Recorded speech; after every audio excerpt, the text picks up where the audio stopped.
fellow homesteaders and self-reliance folks.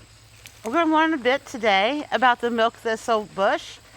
Some folks call it a tree, but it's technically a bush. And I'm gloving up because, like an idiot the other day, I came up to harvest some.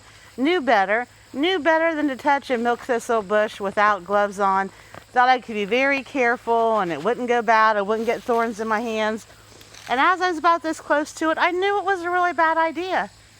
But I did it anyway, and I had to dig out these teeny tiny thorns you can't even see. These leaves here might just look like they're pointy or kind of creepy, looking like something you'd see on a creepy Halloween haunted house display. Get them up close enough so you can see them here. There we go.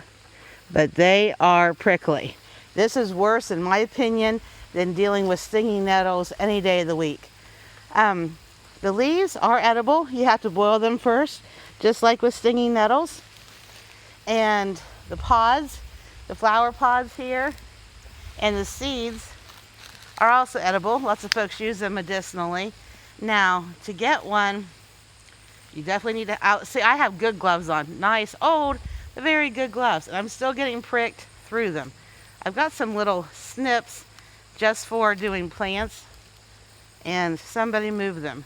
And see, these are their seeds right here, and wherever they flow, you may have a wild one come up. In our neck of the woods, these grow in pastures and shady areas. They get a little bit of sun, but they prefer the shade, and they're fluffy, kind of like dandelions. Now, to get these seeds, what you need to do is put it upside down in a sack and then shake it, and all these little seeds are going to come out. As you can tell, there's more down in here. And when they get white like this, that means they're ready to harvest.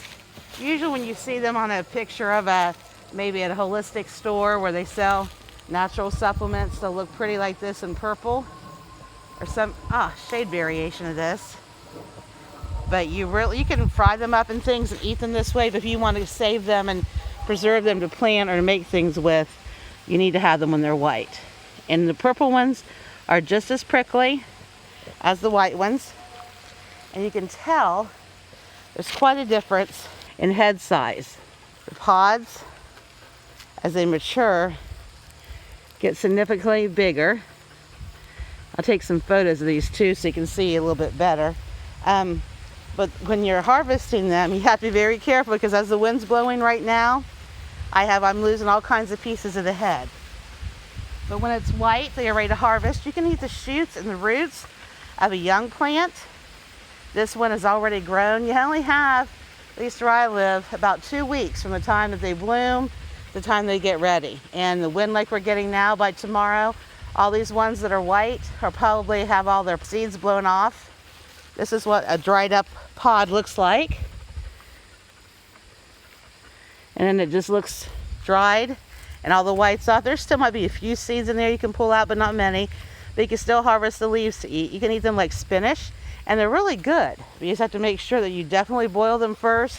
If you ever touched a milkweed thistle bush, you know how bad it hurts. You do not want to try to get one of these down your throat or in your mouth. They can be pulled off, but when you do that, you can tend to lose more of the seeds. And you can dry them out, you can dehydrate them, but you can really just put them in a bag and get all the seed things out, and they're going to be getting really dry anyway, and just store them in a cool, dry place in a mason jar or something similar so they're not going to collect moisture. And you can do the same thing with the leaves. I dehydrate a lot of the leaves. If you have an Instant Pot or instant air fryer, all the rage now. My husband just bought me one as a surprise.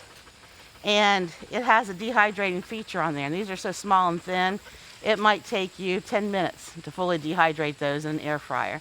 So that's another way you can preserve them quickly. You can lay them out on a screen with a brick over it and let them dehydrate in the sun. 2 screens and put them in between the screens and put a brick on it. They don't take very long to dehydrate. If you're going to dehydrate them, I would suggest that you go ahead and boil them first, and then you can powder them up afterwards to take up less storage space. And you can use them, sprinkle them into recipes, into soups, into casseroles, and into salads. They'll be ready to go when you need them. And lots of people will use part of the head now as a salt substitute to cut down on how much salt they're putting in a recipe, they substitute with some milk thistle. So it's a little bit healthier, but still gives you that flavor that you like when you're using salt.